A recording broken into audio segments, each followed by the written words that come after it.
Now that we have the cams on, we're going to go ahead and put in the followers.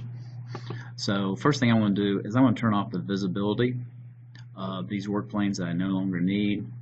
And you can scroll down through here on these cams and turn off the visibility. And now we're good to go. Kind of makes things not quite so muddy looking. And so now we're off and running. So we're going to go ahead and place the followers. So I'm going to find my follower. Let's see, simple follower. Click open and bring that in. And a couple things. You can leave them gray, or I can go ahead and I can change the colors on these. If I choose to do that, pick any color. It really doesn't make a big difference on what we want to do. But we click on that and we'll change the colors. Let's see, make it black. In return. So it's easier to see the tip on that one. So I have that set up. So now I have the ends of my followers I need to move around. So I'm going to do free rotate and just drag straight down. And the reason I'm doing this is when you do the constraint with a mate into a hole, it'll end up making it upside down because it's going to go with the orientation that you have. So I want to go ahead and get those headed in the right direction.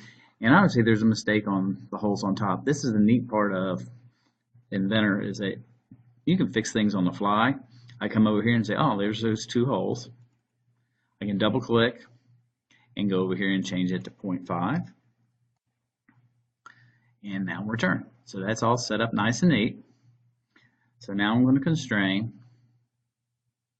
And I want to constrain the axis of this hole with this one. So hit that.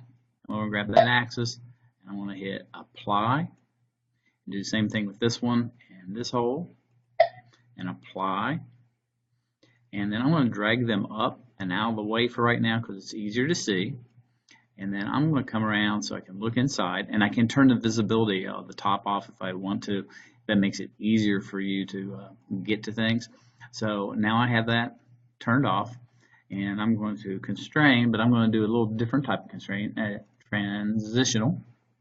And I'm going to get the end of this to that part right there, and I'm going to apply, and I'm going to zoom out and do the same thing here, and zoom in and apply.